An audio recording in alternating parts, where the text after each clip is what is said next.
All right, we get the Krug Show rolling on a Monday. Hope everybody's having a great day. In the future, today will be a holiday. Just remember that. Right now, still not a holiday, but in the future, the day after Super Bowl Sunday, is going to be a holiday. Well, joining us on the Pig in a Pickle Krug Show, which is brought to you by our good friends at Pig in a Pickle. 2 locations. Check them out in Emeryville, in the public marketplace. They're in Corte Madera. They're open 7 days a week in Corte Madera, 5 days a week in Emeryville. The best barbecue in the Bay Area, and I'll get to more of that in a bit. But the great Raj from our SF 49ers stops by as we're doing this on a regular on the Mondays. On Mondays at either 1 o'clock, 1:30. Today we said we'd do 1 o'clock, but then of course I got delayed. So now here we are at 1:15. Almost 1:20. So thank you to everybody for being patient. And Raj, good to see you, man. How are you? Good to see you. I'm good. Another week, back-to-back weeks. I like it. This is a regular thing now. I'm happy today because the Eagles didn't win the Super Bowl yesterday. I think that's the kind of the feeling around the Niners that I've gotten over the last 24 hours of the fan base. I think most people feel like the players are vindicated. Obviously the Chiefs won Super Bowl. We don't like them, but because they beat us in the Super Bowl a couple years ago. But the Eagles, they beat us most recently, and they prevented the Niners from getting to the Super Bowl. And there was a lot of animosity and trash talk. And Debo said this, and Ayuk said this, and it feels like the 49er players knew what they were talking about. And now we got a budding rivalry between the Eagles, and I'm excited for next season. But hey, I'm happy, because if the 49ers couldn't win, I'm salty. I'm glad that the Eagles didn't win. So, yeah, I'm good, man. How are you? Oh, man, I'm doing phenomenal. I also am in a great mood. I also, for the same reasons, I also bet I took the Chiefs on the teaser to the over. And it was an easy cover. And it didn't look like it was going to be easy, but it wound up being pretty easy. But you know what? Let's start with your reference to the 49ers at Radio Row, because, the 49ers obviously lost the NFC Championship game. Everybody knows that. And a bunch of Niners rolled into Arizona. It's close, and made several appearances on Radio Row. And George Kittle was there. You saw Brandon Ayuk on with Brad Graham. Debo made the rounds. Robbie Gould did some media. And all these guys were asked the question. And the question was, who's going to win the Super Bowl? And give me your honest opinions. And I love it. I love it because you know what? The feeling in the Niner room all season long was Super Bowl or bust. Mm-hmm. And nobody actually said the season is a bust if we don't win the Super Bowl, but that was their standard. That's what they were about. They were about going to the Super Bowl. So, and they had tremendous confidence that week going into the game with Philly. The atmosphere was light. It was loose. It was confident. They didn't have like a swagger or cockiness about them, but they were very confident that they were the better team and that they would go into Philadelphia and do what they've done many times in the past, and that's win a playoff game on the road. And then, of course, Purdy gets knocked out. Josh Johnson comes in. Eventually, he gets knocked out. We all know the story. Niners get blown out in the game, and the Eagles go on to the Super Bowl. But then the 49er players went to Arizona, and they did interviews. And to me, I was thinking to myself, you know what? These guys are going to come out and they're going to, and I was wondering about it. I'm like, I know there can be some Niners in Arizona. They're going to be asked questions. And I bet you anything, they're going to basically say exactly the kinds of things that they were telling me the week before, which is we believe in ourselves. We think we're better than Philly. We think we're going to beat Philly. And I don't think anything that happened in that game at the link between the Niners and the Eagles changed the Niners' thinking. So when Robbie Gould was asked about it, and he gave his honest opinion, and so did Debo, and so did Ayuk, and then all of a sudden everybody's like calling it sour grapes, and the Niners have sour grapes. And I thought, you know what? We rip these athletes coast to coast when we ask them questions, and they give us pat answers and the PC.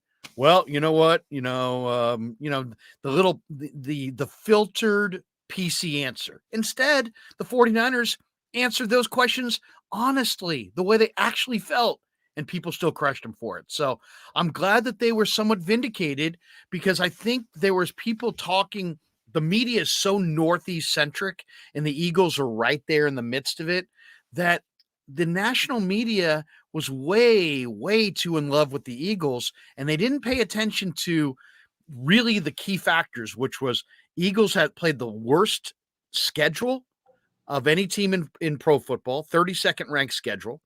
They then took on a Giants team that probably didn't even belong in the playoffs. And then they got the Niners with their 4-string quarterback. They were completely and wholly untested going into that Super Bowl. And I'm not surprised at all that Kansas City won. But I'm really happy that the 49er players who were called, whiners and sour grapes were kind of shown to be right. Yeah, I agree 100%. And again, like Debo kind of at the forefront, he says, what do you want us to say? That we're going to win, that they were going to win anyways? No, they felt in their hearts that if Purdy was not injured, they had the chance to win that game. And they all said it, they asked them a legit question. How do you attack the both teams? Because they played both teams, and Robbie was asked, Kittle was asked, Debo was asked. They're going to ask the questions. So where we want to sit here and not answer the questions, no, they're going to give you their honest truth. And they all said, okay, the D-line is their strength. They had 70 sacks. If you can stand up and attack the secondary and the back end, that's how you beat them. And that's all they said. But people took it as, oh, you guys are sore losers. Right. They're being asked these questions. So if you don't want the answers, don't ask the questions. And these media guys wanted the juicy questions. They were waiting for the headlines, because what did they post all week? It was, the Niners are saying, oh my God. So they were doing it for a reaction, and the Niners are going to be honest. They're unfiltered. I love it, because they didn't give the generic answer, and they gave their honest opinions. And I love that they stood by it, and they were proven right. And through the season, everybody said, the Chiefs have a great quarterback. This is the guy, Patrick Mahomes. And I feel like he kind of was under the radar, which we talked about last week. I said, you don't bet against Patrick Mahomes and Andy Reid. Whereas everybody was saying, oh, the Eagles, they're so good, they're dominant. But were they dominant? They played a very easy schedule. And you're right, Danny Dimes, no disrespect to him. He had a better year, a resurgent year. They played the Niners without a quarterback, to be honest. And when they did play big-time quarterbacks, they got gashed. They played Dak Prescott, and they put up 40 points on him. The Saints put up a lot of points and walked all over him a couple of weeks ago. So Aaron Rodgers, they had to go to OT to beat them. Exactly. So was that defense the greatest?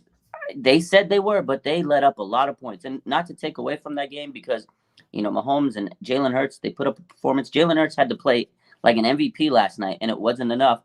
He had the big fumble play that happened last night. Everybody's talking about this holding penalty last night, but they're not talking about how the Eagles gave up 3 touchdowns. Mahomes was gashing them, and that's exactly what the 49ers said. Hey, if you attack them in the air, they will be exposed. And they kept it 100, and I'm so happy that the 49ers didn't tuck their tails in. They said what they said. And you know what? It was the Eagles and Chiefs media week, but who was the talk of the town? The San Francisco 49ers took over media week. And one thing that Debo tweeted last night, I was so happy. He says, listen, he says that the Eagles had no reason worrying about what we were saying in the media. He says they wanted to tweet about us.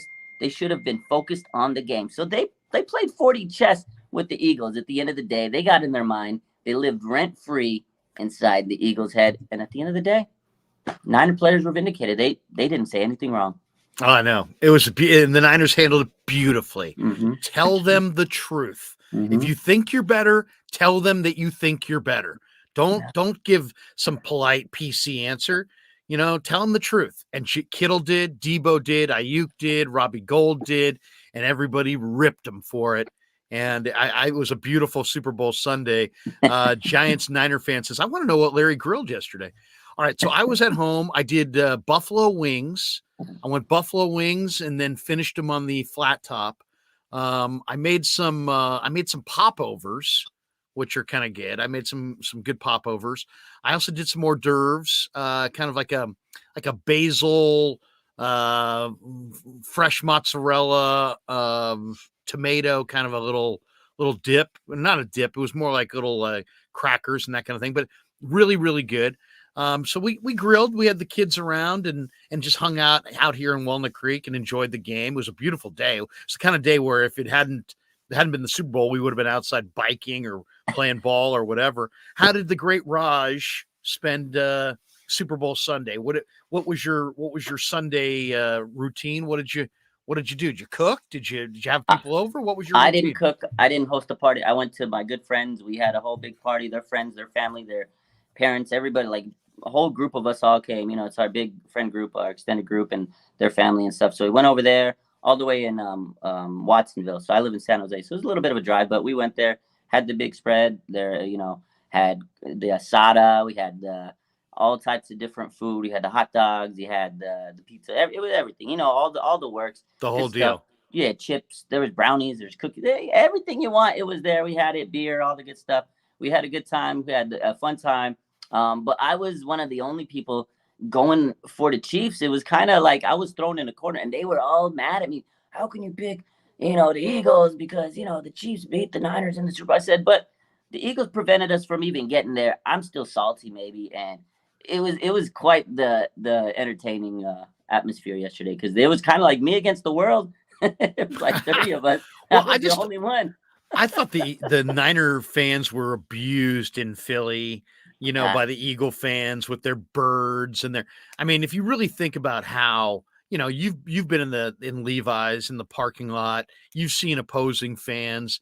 The Niner faithful, for the most part, they're doing their thing, but they may talk trash to these fans, but they're not throwing F-bombs. They're not flipping birds. If anything, it's just a different atmosphere. And I don't know. I don't know what it is, Raj, if it's just that we're out here on the West Coast. Maybe it's because we've got a lot of college educated people. I don't know what it is, but you just have people are passionate about sports here, but I get the feeling that it's kept in perspective a little bit more, maybe a lot more than it is in the Northeast.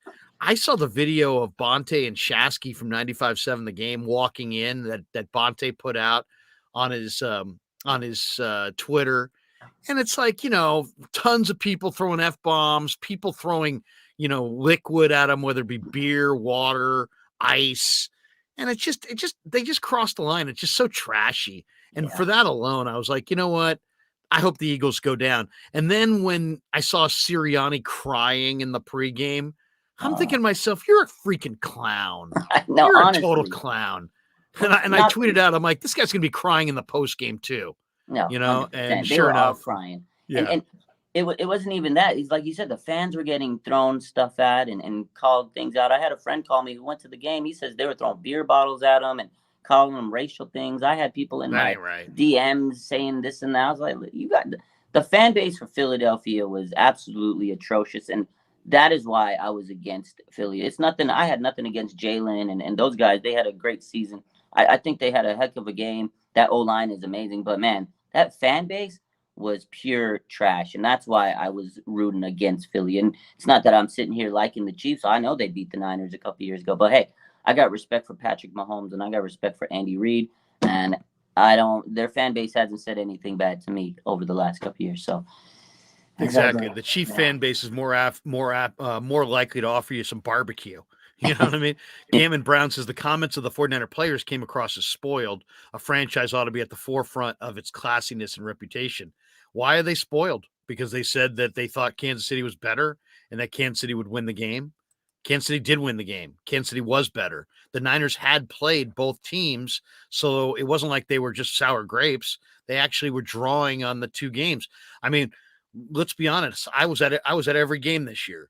When the Chiefs rolled into Levi's and hung 40 on the Niners, that was an eye-opener. You could argue to a man, in the Niner locker room that was kind of their moment where they kind of circled the wagons and said, guys, we got to get real here. We got to make some changes. We got to up our game. So that was the Chiefs. Again, the Chiefs were the most impressive team that the 49ers played this year. So if they had said anything besides the Chiefs are going to win this game, I would have kind of questioned where they were coming from because the Chiefs were, I thought, a lot more impressive beating the Garoppolo-led Niners than the Eagles were in beating the Josh Johnson-led Niners. Yeah, I agree. 100%. Yeah. And you're right. The Chiefs game turned the tide of the season. I bet you everybody looked in the mirror that night and go, wow, if we want to make a run, we can't play because they got whooped against the Chiefs. The Chiefs came into Levi Stadium and made them look silly. And as the season progressed, I don't think that they were the same team at the NFC Championship as they were when they played the Chiefs, because what they were 3-4 after that game, and everybody was questioning, is the 49ers a team that is even going to make the playoffs? Like, that's how bad it was. I remember going live. I had my live show after. I was like, that was a brutal loss. Is this the same team? Can this team, turn it around? Can they do a 3-4 to playoff run like they did last year? I remember having these conversations, and they turned it around. So you're right. For this team, having seen both of those, opponents, they know more than anybody. And that's what they even asked Robbie Gold. They say, hey, look, you played both teams.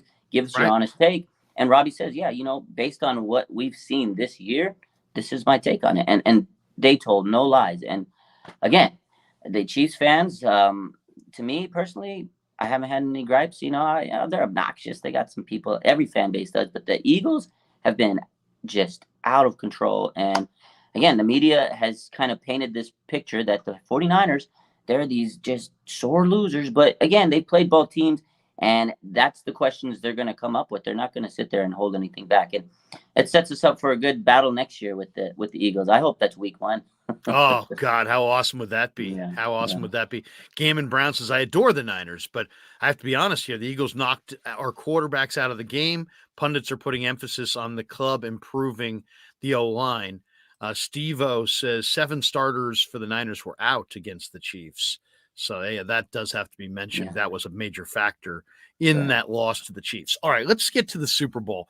How legit how legit of a case do the Eagle fans have to bitch that game was stolen from them by the refs?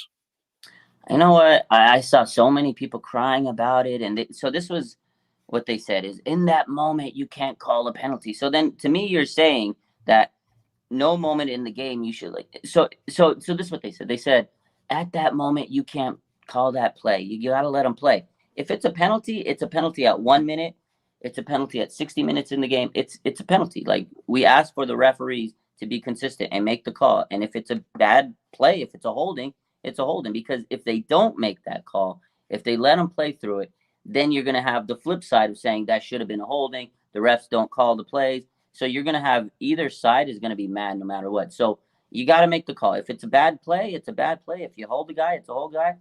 And the player, he came out, Bradbury said, hey, look, I held him. I thought I was going to get away with it. He straight up said after the game, I held him. I thought I was going to get away with it. So I don't think they should be crying. Because if you remember the game against the 49ers, the referees got silly calls against the 49ers and stuff, although we didn't have a quarterback. But still, there were some questionable calls. So you can't throw the ref card. It was funny to me seeing Eagles fans complaining about the refs when, a couple weeks ago, they were kind of being held by the refs. But also, too, I feel like people were forgetting over the fact that the Eagles couldn't stop the Chiefs' defense. You had 3 touchdowns let up in the second half. You had the fumble, that Jalen Hurts had. So there was a lot of plays that the Eagles had that they could have prevented from even getting to that point in the first place. Like, to be in that position, you could have done so many different things to not even have the game come down to the one play. So I don't really think they have an argument. Obviously, you're going to lose. You're going to look for a reason of why you lost, and that's the big play because it was such a close game. But again, I feel like if you're going to call a penalty at 1 minute, it's the same penalty as it is later in the game, 60 minutes. So I don't think there's anything wrong with calling that penalty.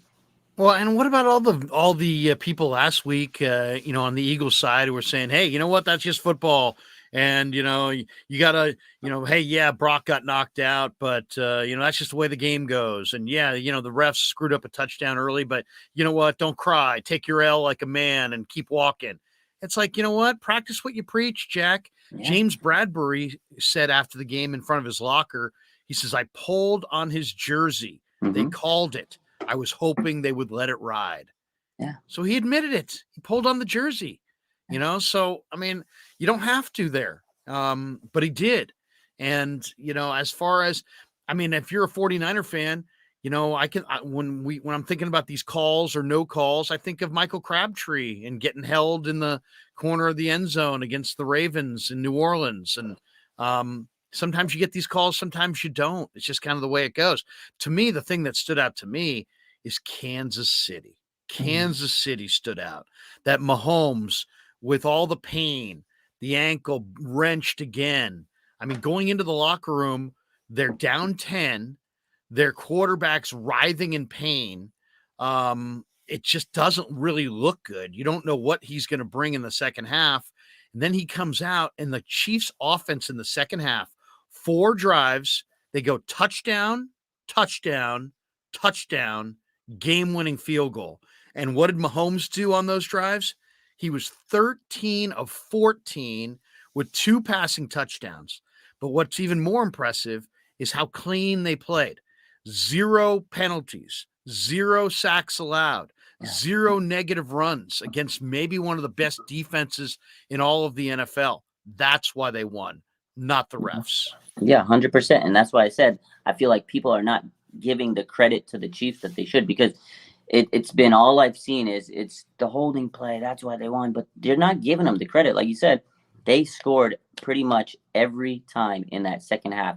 And in that second half, the Eagles in the third quarter, they had the ball pretty much the whole time. I remember I was like, man, they're really controlling the clock. They're sitting here milking it out. The Chiefs, they came out, opened the second half, and they came out gunning, touchdown. And I was like, wow, they came back with a vengeance.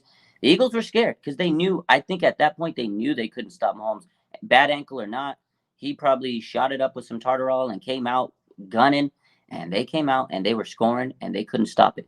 Andy Reid was just so calm. He outcoached Sirianni. I mean, the play that the Kadarius Toney play, he called it corn dog. I was like, this guy's just sitting there making up plays based off food. He goes out there, runs the Kadarius Toney play, touchdown. They ran the same play on the opposite side and scored a touchdown. Like, that's how good Andy Reid was last night. They couldn't even figure out this guy. He was in his bag. Mahomes wasn't in his bag. They couldn't stop Kelsey. It was amazing. And, credit to the Chiefs because they had no Tyreek Hill this year, and they still look like the most in sync offense I've ever seen. And it's like they don't miss it because Andy Reid and Mahomes are such in sync. And you're right. The Eagles can cry all they want, but they did not stop Mahomes. They had no sacks. Everybody's talking about this big bag Eagles defense. No sacks. Credit to the Chiefs offensive line. Those guys are getting paid this offseason because they held it down. 70 sacks, not a single one in the Super Bowl. That was impressive to me. Yeah, I mean, and then we got to get into that as well. Tony says a hold is a hold. Bradbury admitted it was a hold. Take the L. Take the L. Raj, how old are you? Did you see? You didn't see any of Joe Montana? Very little. I'm 38, so it was like Okay. tail end. I saw a lot of Steve Young. I mean, I went back and watched, obviously. Yeah. No, I mean, obviously, you're I didn't Mr. watch Niner. it You live, know all though. about Montana. When I see Mahomes and Reid, I really think about Montana and Walsh because Walsh, there was a debate for a long time. Did his offense make Joe Montana the player that he was? Or did Montana's quarterbacking make Walsh's offense the offense that it was? And I think you could make that exact same debate right now and just substitute Reid and Mahomes for Walsh and Montana. It's like Reid is awesome. Mahomes is awesome. Who makes the other? I guess we're not going to find out until maybe Reid rides off into the sunset and leaves the job to Eric Bieniemy. But I just think we're seeing one of the greatest offensive play callers with one of the greatest quarterback talents that's ever played. And when you put it all together, that's going to be almost near impossible to beat. The other reason I took Kansas City in this game was, Mahomes and Reid had already lost a Super Bowl together. And to me, it's like when you've won a Super Bowl and you've lost a Super Bowl and you've felt the joy of winning one and the incredible pain of losing one, I think that puts you in a category where you're even tougher to beat. And that's what I got out of Kansas City yesterday. They beat the Niners to get their one. Then they lost to Tampa Bay when their offensive line was just a mess. And this game, they just seemed like they were not going to be denied. But I don't know who makes the other. Is it Reid that makes Mahomes or Mahomes that makes Reid? But together, incredible. Absolutely freakish combination. Yeah, it's like what came first, the chicken or the egg kind of. It's kind of like Tom Brady, Belichick in a way too, because everybody debated that. Was Belichick because of Brady? Was Brady because of Belichick? So similar comparison, but you will never know because I feel like the 49ers, and I've said this, they're kind of in a similar box with Kyle Shanahan. Okay, he's gotten to 3 out of the last 4 NFC Championship games. They went to a Super Bowl. Andy Reid, he went to like 4 straight NFC Championship games, a Super Bowl, lost them all with the Eagles. came to the Chiefs. He was in playoff, first round exit, like every year, one and done. Right. And it was like, what was holding him back? He found the quarterback. Boom, it was Patrick Mahomes. So I think it's the quarterback that finally allows the coach to kind of break over the hump. So I think they both need each other. And it's Kyle Shanahan. He gets so close. And then what was the missing piece was to this year, obviously, quarterback's been an issue. And I feel like every year it's been that quarterback. And again, we're sitting here on another offseason. We're going to be talking about quarterback this season. So I feel like you can't have one without the other. Honestly, I really don't think you can have one without the other because Andy Reid has proven he couldn't do it without the quarterback. But we don't know yet if Patrick Mahomes can win without Reid. But I would assume that would be much more difficult than him because Andy Reid sets him up in this position to do amazing things with his play calling. So I don't know. It's a tough question to answer. I don't think we'll have the answer for many years, but right now that is the power duo. And I think the NFL is going to be chasing them, the 49ers. And I think you said this earlier too to me, like, what can we do to get to that point to beat them? If we get to the Super Bowl, can we beat them? And again, to me, it comes down to quarterback. So it's going to be a long journey this offseason, and it has been a long journey for the 49ers in terms of searching for that quarterback that gives them the stability. We thought we might have had it with Brock, but then he got injured, and now we're back to the drawing table. So I don't know if you have any answers on what we're going to do. Well, I mean, we'll get to that in a sec, but I definitely think, and that's what I entitled this live stream. Like, what can the Niners do to run with the Chiefs in the future? I mean, because it's obviously going to take a Herculean effort and a collective effort, personnel wise, coaching wise, player wise. It's gonna take everything they got to get over the top against Kansas City. I don't know. I don't know if there is a simple answer. Michael Monahan says Philly could have won. The fumble was the difference. Jalen Hurts was spectacular in this game. I mean, it's really a shame that we're going to probably forget about his performance, but 304 passing yards. He completed 27 of 38, 70 rushing yards.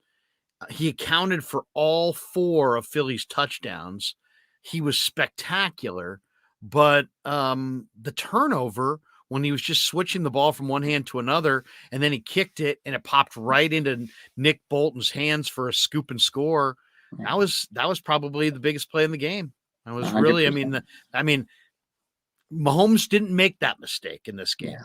Yeah. That was the difference. That was the key difference, was who made the critical mistake. And typically in a game this close, it always comes down to the big turnover, the big mistake. And you're right.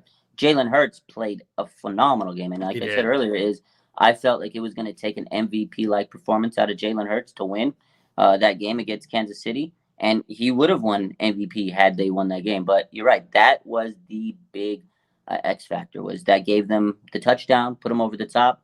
And, again, with Mahomes and we've said this so many times. I'm sure you've said this. I know I've said it. When you play a team like Kansas City, you have to pretty much score on almost every drive, the majority of drives. So if you make one mistake, if you don't score, if you have field goals where they score a touchdown, you're not going to beat them. You have to play almost a flawless game against Kansas City. They're that good. So credit to the Eagles. They played phenomenal. Again, Jalen Hurts, no disrespect. The guy came out, and you're right. Unfortunately for him, most people are going to forget about this performance because Mahomes was Herculean last night. It was, and the ankle, it's going to add up to his, his lore, his mystique. Oh, he had the ankle. Although I do think he kind of acted up a little bit. He kind of played it out. He's a good actor. I'm going to tell you, Mahomes has a job as an actor when he hangs it all up. Hakeem the Dream says it's not Mahomes, it's Andy Reid. He's the key. Alex Smith 2017 year was amazing. Watch the highlights. Yeah, I mean, how about Andy Reid? Andy Reid called 2 plays that resulted in busted coverages where they got uncontested touchdowns, and you referenced both of them. You know what I loved about it is that, and this is one thing I hope Shanahan learns. I mean, that's kind of harsh, but Shanahan will do something. He'll call something in a game. It will work. He'll then go away from it. Andy Reid had that short motion, wound up with a broken play touchdown. 15 minutes of real time later, he did it again because he knew He said he knew there was an amount of coordination and conversation that you need to repair things as a coach to make those adjustments. And teams are used to making them at halftime or after the game for the next game. There's limits to what adjustments you can make in game, especially in a game of the magnitude of the Super Bowl, where it requires every play and every call requires everybody's total attention. So he, you know what? He saw it worked. He said, you know what? I'm going to run it again. And it worked again. And they got 2 busted play, walk-in, uncontested touchdowns in the Super Bowl.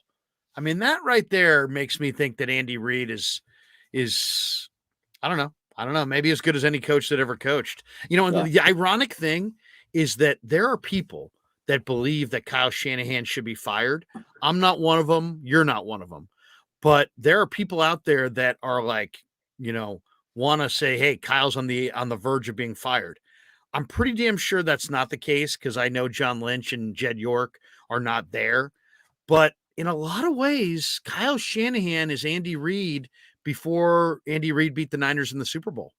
Yeah, he 100% is. And it's like I said, he's been so close. He hasn't been able to finish scaling them out. Like, he's so close, but he just always falls away. And you're right. I think it's those little small nuances of how can he figure out how to get over the hump. It's 100% is he'll do a play and you're like, oh my God, Kyle, they can't figure it out. And he goes away because he wants to continue to keep like showing these great plays, these great play designs. But I feel like in a game, if they can't stop it, keep running it until they can. And you're right. It's just these small little things, these small little nuances. And Andy Reid will figure it out in the game. But he's got so much coaching experience that he knows when to sit there and say, okay, I'm just going to run it out here. This is working. I'm not going to go away from it. Because there's so many times where I see him, all they do is the same play to Kelsey. It's like the same play, same play, same play. And you're sitting there going, why can't they stop it? I've seen Richard Sherman tweet, like, you know the play's going to Kelsey and you can't stop him every single week. I see these tweets every week, but teams can't stop it. So until that happens with the 49ers, you know, there's going to be people that are critical of him because he can't get over the mountain. But he's so close with the amount of talent he's brought into this team, the way he's kind of transformed the culture. I mean, before he came in, you know, when you had Kelly and Tom Sula, these teams were bad. They had no talent on the roster. Nobody wanted to come there. You got Emmanuel Sanders a couple of days ago. He was on with Jennifer Lee Chan, and he told her, like, I wish I would have stayed. The culture was great. I regret it. He goes, I regret it. This team was amazing. People love Kyle. Like, you may not think so because you hear these stories, oh, he's tough on players. But that's what they want. They want the toughness so they can get the most out of them, and they win games.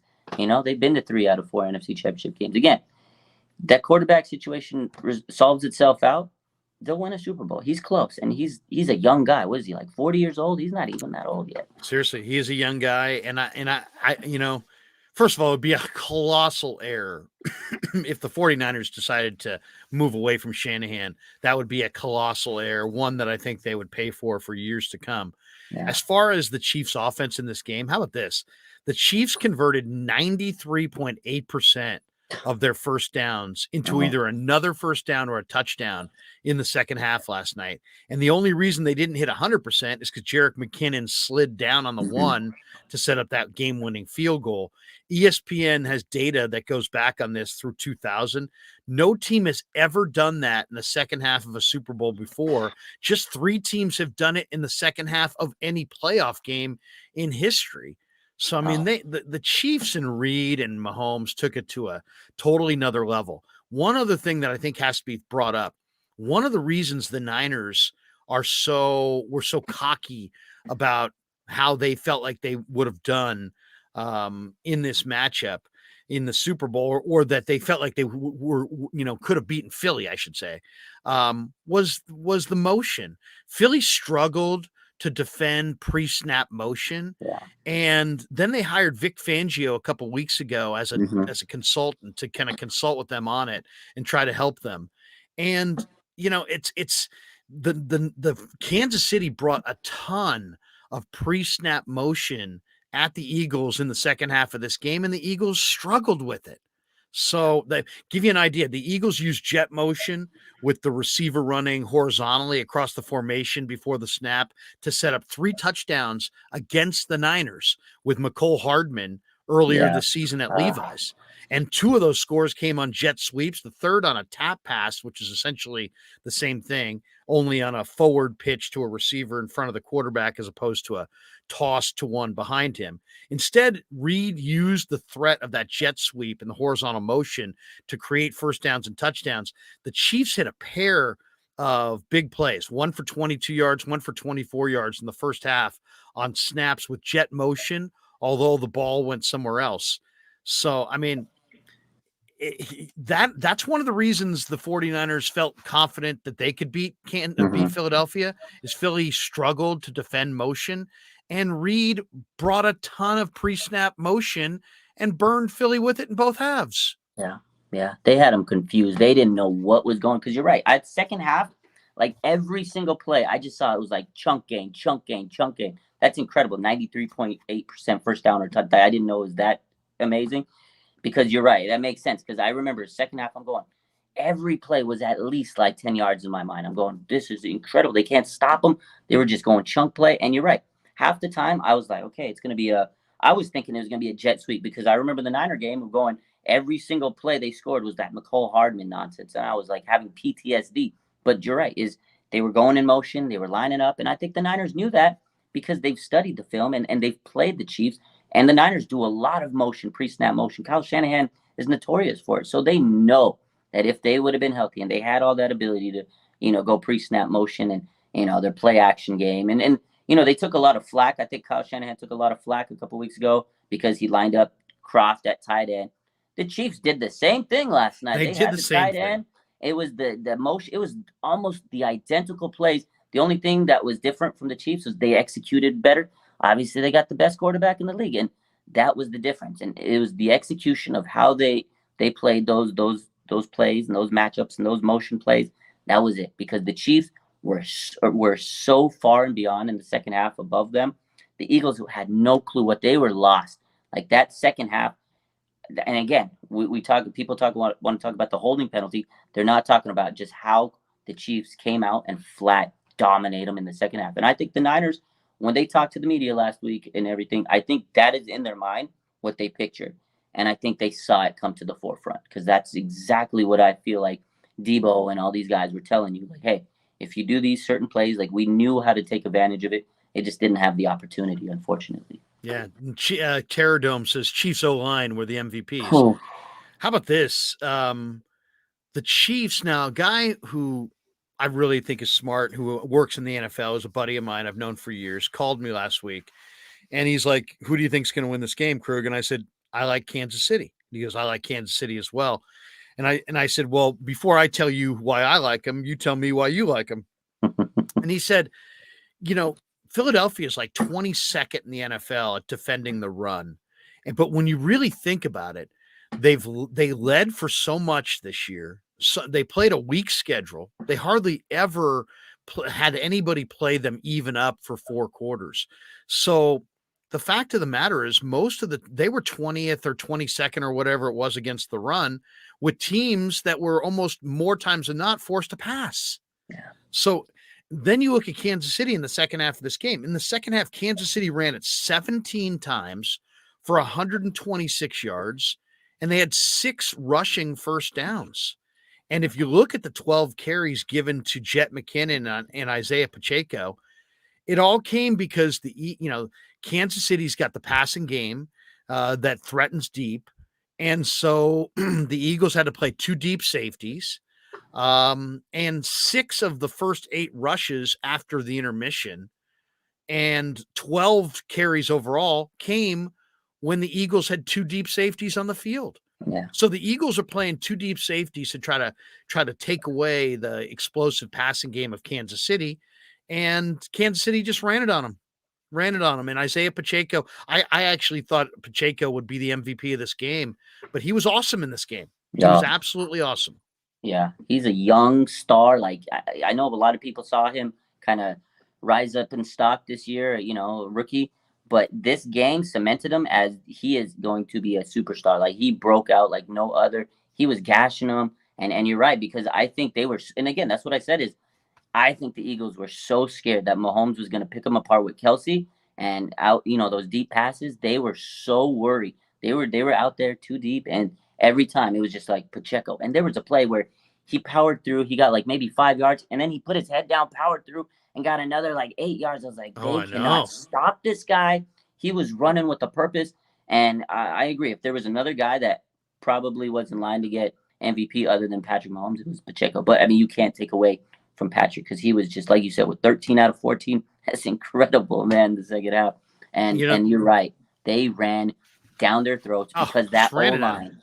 that O line was just stout, and they were feeling themselves. The Eagles could not penetrate. They could not get any 70 sacks, and they had a goose egg. Are you kidding me? The Chiefs O line again. Orlando Brown, he's a free agent. That man just earned himself a huge contract in this Super Bowl, and rightfully so because he held that he. I didn't see Hassan Reddick at all. Like Yeah, I was going to say, was there's Hassan Reddick missing out there? posters. There's missing posters for that guy somewhere out there. Yeah.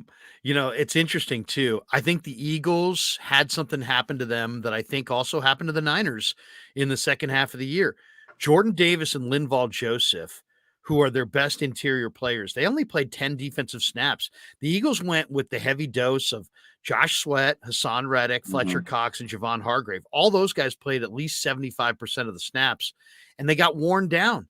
And I kind of think that the 49ers, people say, well, where was the Niner rush towards the end of the year? And I think the Niner defensive line got a little tired late in the year by Bosa, Armstead, Kinlaw, and Ebukam playing a higher percentage of snaps week after week after week coming down the stretch. And I think if the 49ers are going to win in the future, I think they need to bolster their offensive line. And I think they need to bolster the depth of their defensive line because even though the last couple of years, the Niners have shown up in camp with a crazy amount of depth, almost unheard of defensive line depth. By the time it gets to late in the year, it's been depleted and either by injury or by, injury and ineffectiveness. Kinlaw struggled. But I thought the 49er line wore down as the end of the year, and Bosa and everybody on their line, they didn't get the same pass rush. They didn't get the same pop. It just wasn't the same late in the year. And I thought the Eagles, who had, as you mentioned, 70 sacks, third most in history, but they benefited also from having this awesome D-line depth. Milton Williams, Jordan Davis, Linval Joseph, Robert Quinn. None of those guys started. They're all damn good. But in this game and towards the end, they started leaning on just certain guys. I think it burned them. 100%. They wore down on, I feel like too, the Eagles, we talked about this, they had an easy schedule. When you're up big and you're coasting and you have great defense, you can just attack teams. You don't have to, do anything fancy. You can just blitz. And I think because they were in such a position to, they were up big on these teams that, weren't maybe the greatest teams.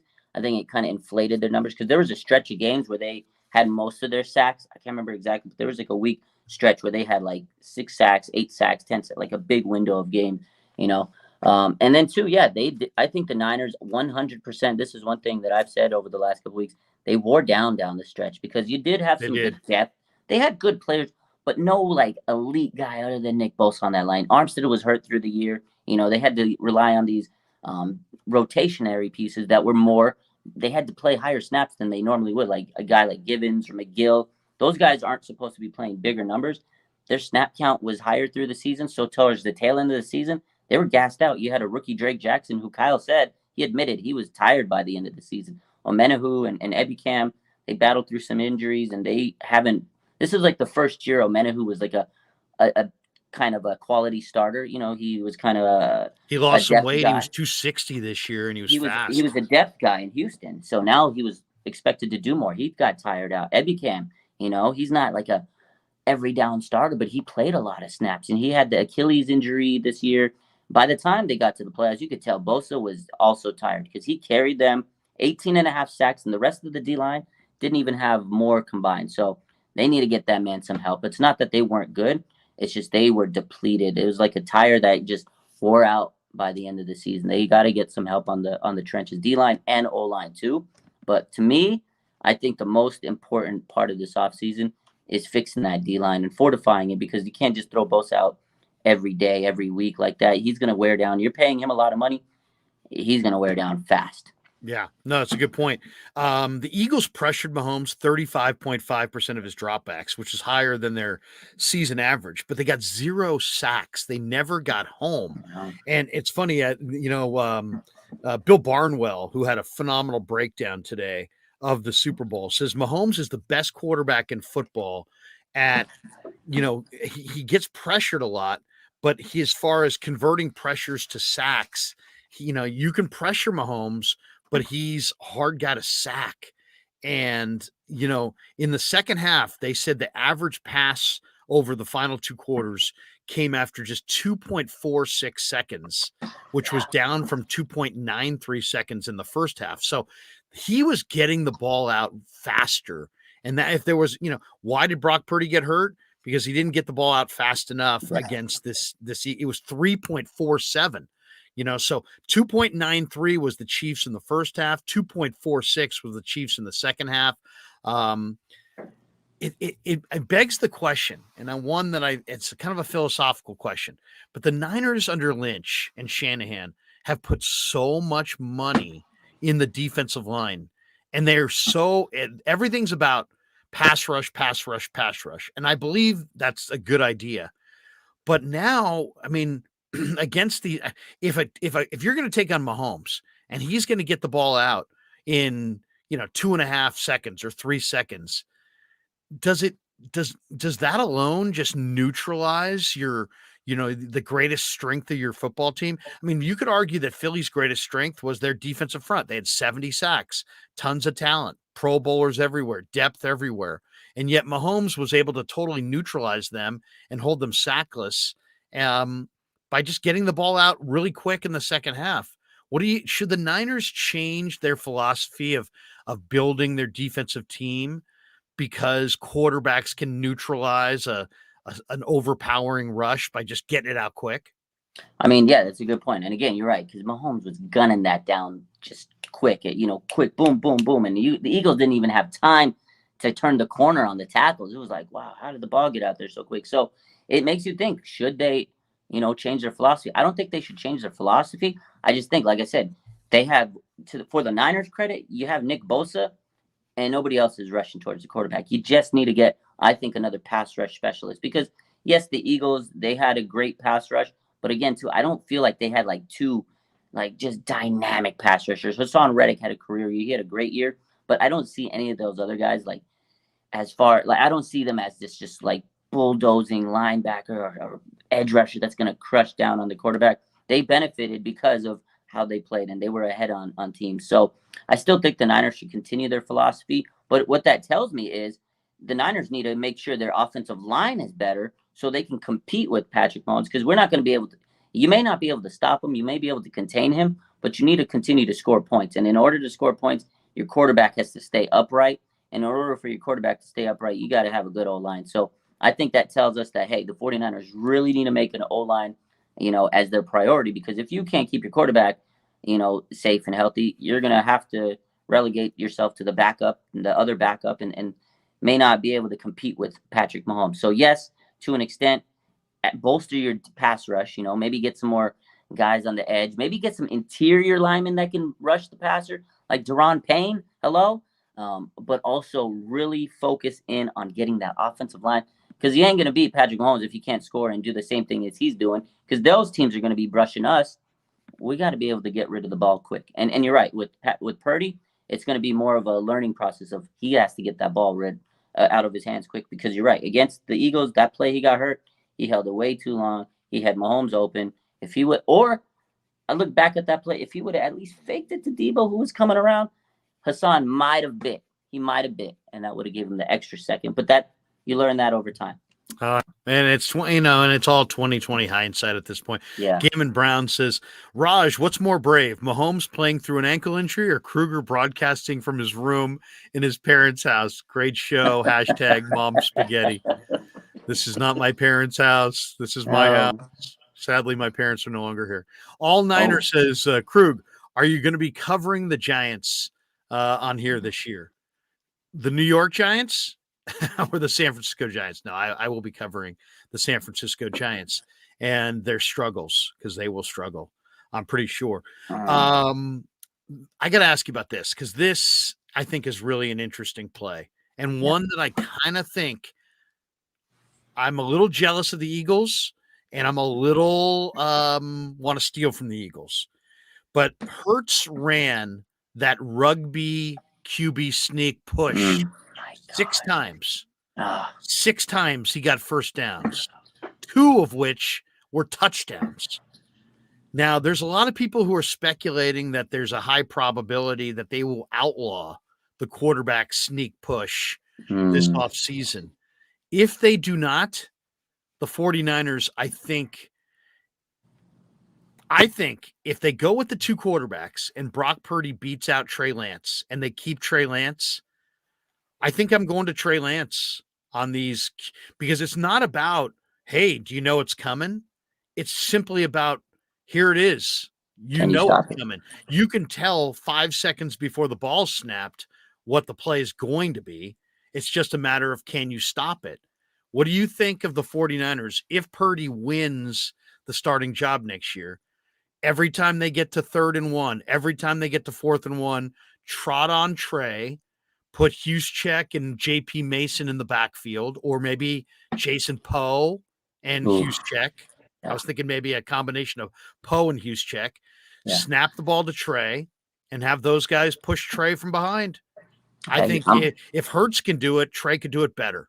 100%. Hey, like we just said, if you can't beat it and they can't stop it, you might like Andy Reid. If he figures out that play will work, he will do it until you stop it. So please, if that's what it takes to win a Super Bowl, I would do it because that play was like It's every genius. single time it was genius. I was like, oh my God. And they like the touchdown that Jalen Hurts had, even the lineman like flung him into the end zone. I was like, these guys are incredible at that aspect. So yes, please, if that's what you need to get first downs and extend drives, I'm all for it. And I'm rating for it. And you know what? Trey Lance has that mobility, and maybe they use him as that Taysom Hill type guy. And if teams know it and they can't stop it, then that's even better because then you could sit there and say, you know exactly what we're doing and you can't stop it. We're better than you. So please, if by all means, if that's what it takes, I'm all for it.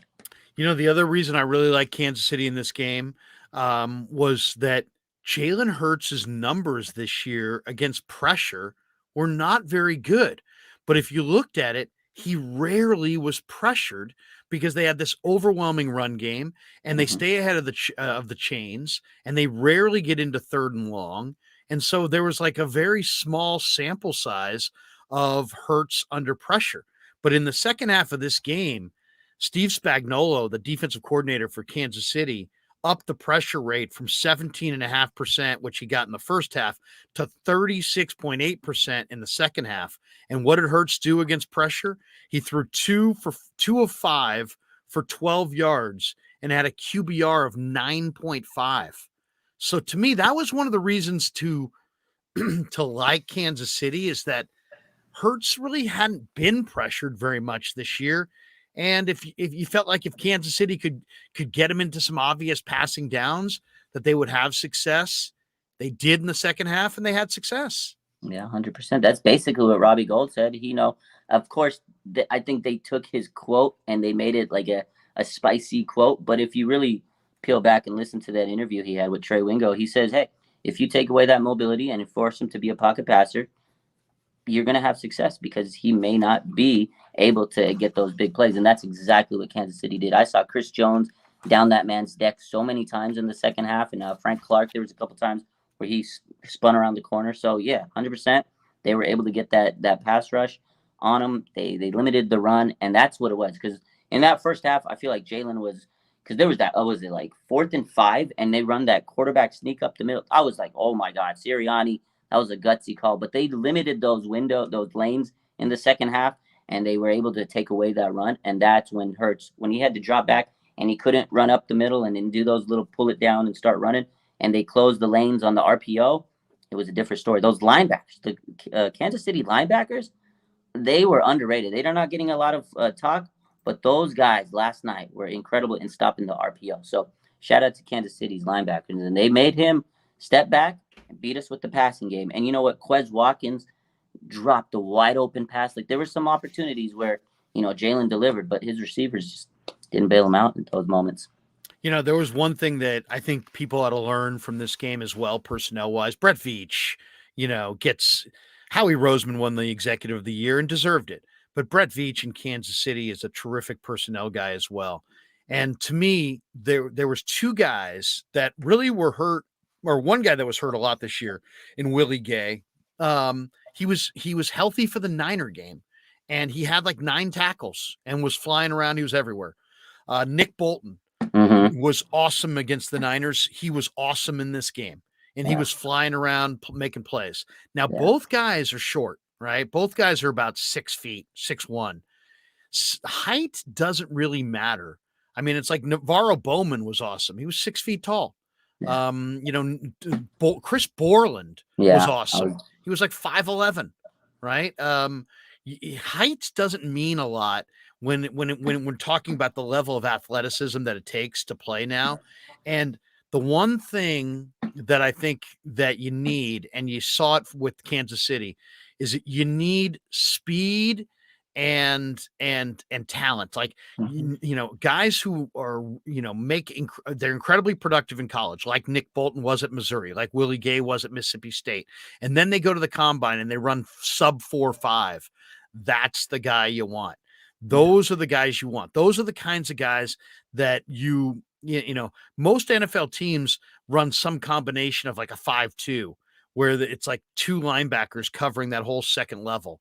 Well, when you have crazy speed like the Niners have, like Kansas City has, on that second level, to me, it's one of the most underrated aspects of dominant defensive football. So credit Veach for finding Willie Gay and finding Nick Bolton, and Bolton was spectacular in this game. Those guys, when you have 4 or 5 speed on that second level, it makes all the difference in the world. And I thought we saw it in this game. Also, Greg says Niners D gave up about 200 total yards to the Philadelphia Eagles. Just imagine if we got to the Super Bowl, we wouldn't have given up more than 24.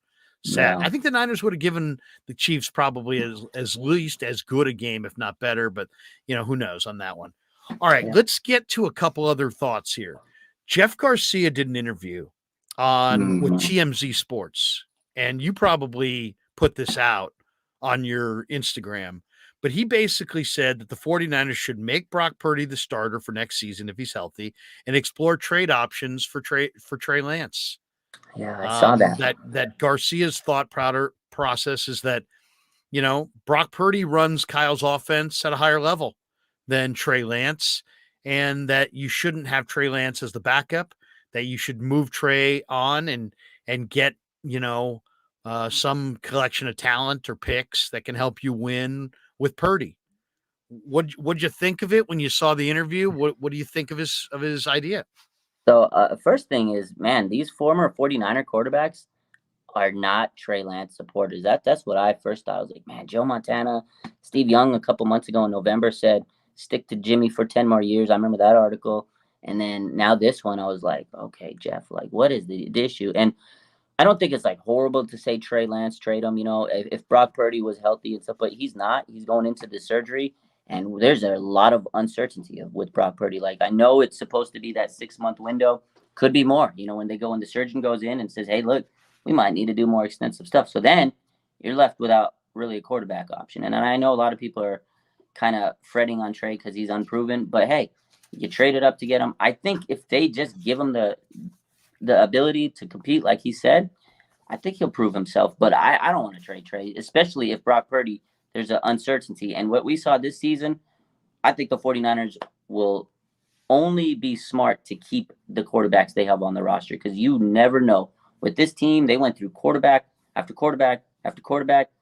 I want to make sure there's an insurance policy. And you know what? Maybe Trey might not want to be backup quarterback. But with this team, there's always the possibility of somebody going down, and then that next man up and that next opportunity will arise, and then you make the most of it. That's exactly what Brock Purdy did. He probably didn't think he was going to be in that position, but he was, and he made absolutely he made everything out of that opportunity. And now we're sitting here saying, wow, this is Brock's team.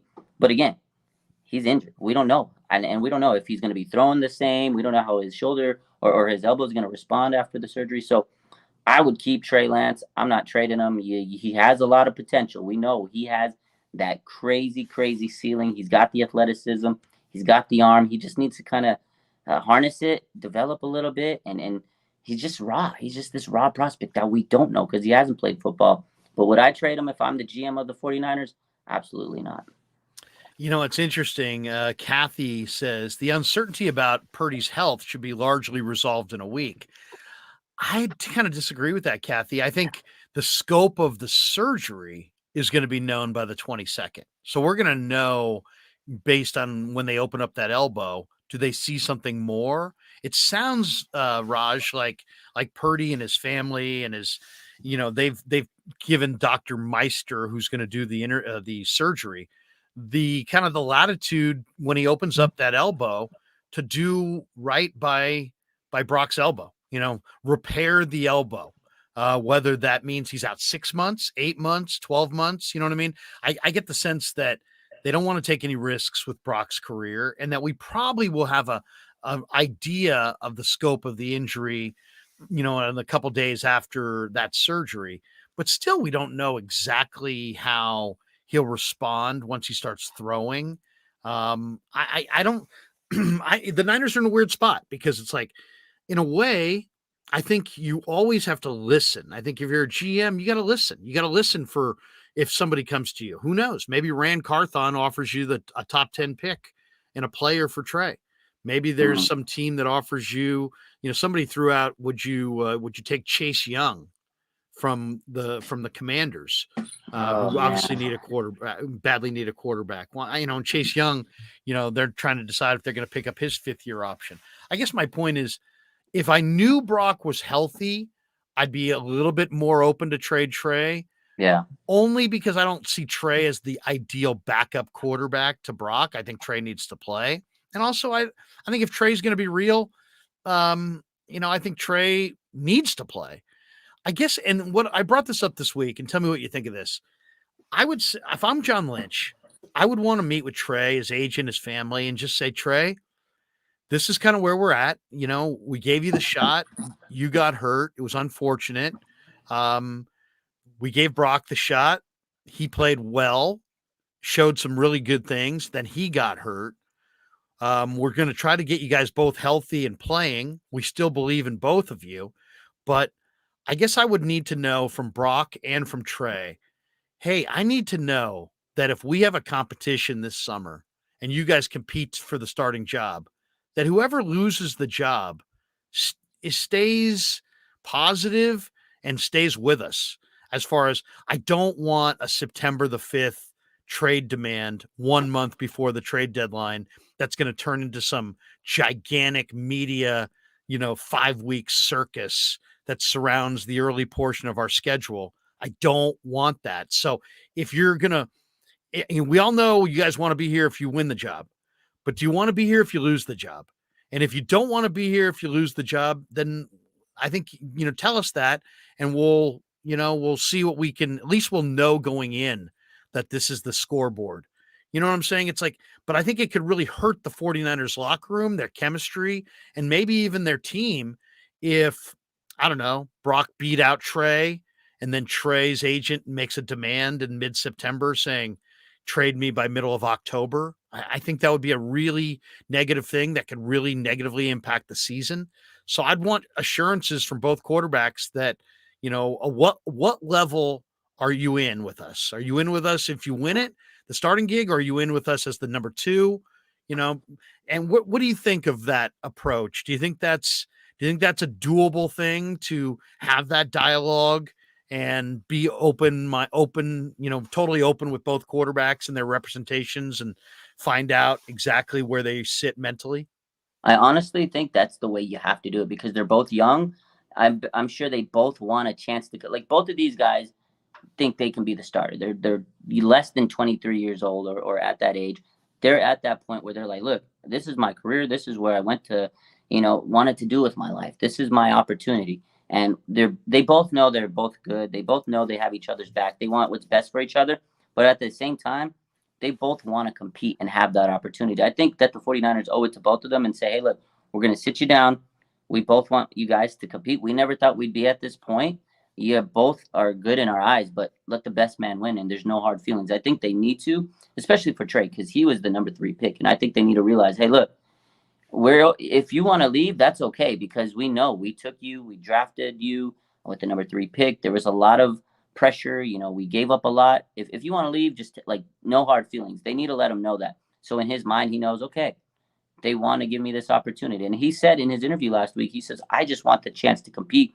He said, there's nothing, no hate to Brock Purdy. He says, I'd be stupid to sit here and say that I should just be handed the job. So I think in Trey Lance's mind, that's what he wants. He just wants to go out there and get that opportunity. But I think it's very smart for the team to lay everything on the table, because I don't think they did that in the past, and it got a little messy and it got awkward and it got ugly, and it was weird because you had this like weird situation with Jimmy. You brought in Trey, and I feel like maybe the locker room was kind of like, oh, you're replacing Jimmy. Well, we got this young buck. He's 21. Jimmy just took us to the Super Bowl. Like, what is going on? So for not only their mental, but for the rest of the team, I think we just need to make sure that there's no hard feelings. Everybody knows this is the plan, and we're not going to stray from it, because it did seem a little messy. You know what I mean? Those last few years. No doubt. No doubt. I mean, it's just, there's like awkwardness. It's like, Yeah. well, I mean, Jimmy's here, Trey's here, now Brock's here. And it's like, what exactly is the plan? I don't think there's any harm in just saying, hey, you know what? Let's be real with each other. Let's, to me, all great relationships, whether it be a marriage, friendship, work relationships, they're built on honesty. It's like, Yeah. be honest with me, man. Tell me what you want to get out of this, and then I can help you in work. Or, maybe it's a girlfriend. Hey, be honest about, it's like you hear these people, hey, we got married, it didn't work out, 3 years in, it all fell apart. Why? Well, she wanted to have kids and I never wanted to have kids. Well, you know what? That you got to know yourself going in. You got to have that conversation up front. Hey, you know what? I'm not going to be happy if we don't have a family, or I can't be happy without a family, or the other person. And you got to be on the same page on some of those core things. And I think in your most important relationships, and I would say your relationship with your quarterback in a football organization is absolutely near or at very near the very top of the list as far as important relationships. Be honest. Be Yeah. honest. There's no, and nobody would fault Trey if he said, you know what, I want to start this year. And if I'm Yeah. not going to start, I want to be elsewhere. And if that's the way he feels, I want to know that if I'm John Lynch and Kyle Shanahan up front. It's not going to Yeah. affect the competition, but it might affect how I act when I get trade demands. Because I'm looking at the draft and I'm looking at free agency, and I've watched Trey Lance, and there's no doubt in my mind that Trey Lance is a better option for a number of teams that don't have quarterbacks than you're going to get in free agency or the draft. Yeah. Because if you don't have like a top 8 pick, you're probably not getting one of the top 3 or 4 quarterbacks. And Yeah. then I would probably put Trey right in there between, like, I would think he might be in this draft, maybe second or third best quarterback in the entire draft. I'm looking at the odds for next year, and the 49ers have the third best odds to win the Super Bowl in 2024. The Chiefs are plus 600, 6-1. Bills are 7-1. Niners are 8-1. Bengals are 9-1 with the Eagles. Cowboys 14-1. Chargers 22-1. Ravens 22-1. What the most interesting part about this list to me, Raj, is that the Niners are going into the offseason the favorite to win the NFC, because the Eagles have like 1.5 million in cap room and like 12 starters who are slated for free agency. And they obviously have to pay Jalen Hurts as well. And they don't have a 5th-year option on Hurts to have that extra year to play with because he was a second-round pick. So I'm just kind of wondering, in your mind, I look at the Niners and Eagles as like they're going to be knocking heads with each other for the right to go to the Super Bowl probably every year in the next 4 or 5 years. If I say to you, who is outside of Philly, who's the team that you fear the most in the NFC? Because, I mean, look at the AFC's got Buffalo, Miami, the Bengals, the Ravens, the upstart Jaguars, maybe the Colts if they get it going, the Chiefs, the Chargers, the Broncos now have Sean Payton and some good looking talent. All of the best teams, it seems like, are in the AFC. I'm looking at the NFC. I don't see anybody. It's like a ghost town. There's hardly any big time young quarterbacks. I don't see a team other than the Eagles in the conference that scares me in the slightest. Who do you see as the contenders in the conference with the Niners? Honestly, I agree with you. Like, I don't see another team in the NFC, and especially there's going to be a lot of changes. The offseason, like the Packers, they may or may not have Aaron Rodgers. If they don't have Aaron Rodgers, kiss them goodbye. Chicago Bears, they got Justin Fields, but that team doesn't look like they're going to take a stock up. A lot of new teams have new coaches. I'm not too worried about the NFC. Honestly, I feel like the only team that we really have to worry about is the Eagles. They've showed this year that they were a dominant team, but as we said, they have 11 free agents. Their defensive coordinator is meeting to be, he's getting a job interview, I think, with the Cardinals. He's meeting with them. They might lose their defensive coordinator. They're going to have a lot of turnaround. When you go to a Super Bowl and lose, there usually is a lot of changes. It's hard for those teams to kind of get back to that point. I'm not saying that the Eagles won't, because the Niners have been there 3 out of the last 4 years. I think they have a good core of players, but they got some work to do, just like the 49ers do. But I just don't see anybody else right now in the NFC that I'm like, watch out, because you're right. Most of the talent is in the AFC. But again, it could be musical quarterbacks this offseason. There are quarterbacks, Lamar Jackson, maybe he moves out, but would he come out to any of these teams in the NFC? I doubt it. A lot of people saying maybe Lamar to the Falcons. Man, okay. If he does go to the Falcons, maybe the Falcons are a team. Yeah. Put them on the list. But right now, what do you think of Justin Fields with Chicago? Again, he's great, but the team around him, they went 3-14. Yeah, 3-win team. I can't see a 3-win team doing any. They don't scare me right now, unless they go load that team and go get Megatron out of retirement, go get Jerry Rice and surround Justin Fields with guys like that. Maybe. But right now, I'm not worried about the Bears. I'm not worried about any other team. Even the Cowboys. The they're going to be good in the regular season. I'm not worried about them in the playoffs. Eagles are probably our main threat. They're going to be a new budding rivalry with us. And again, to me, the 49ers, it all comes back down to this quarterback, and it goes down to what you just said. Be honest and communicate, because any relationship, like you said, usually fails because you're not communicating with the other one. So I want the 49ers to communicate with these young quarterbacks, because they didn't do it with Jimmy. And now look where we're in a mess. We don't even know who our quarterback is right now. So please, John Lynch, Kyle Shanahan, if you're listening, just be honest. We got people suggesting Orlando Brown in free agency. Somebody threw out Taylor Lewan earlier with the Titans. Yeah. That kind of points the finger at Mike McGlinchey. In your mind, what do you think? Raj, is Mike McGlinchey? If you made me predict, I think Mike McGlinchey signs with the Bears. They got $100 million in cap room. He went to Notre Dame. It would be an enormously popular pick there. I think he's going to price him.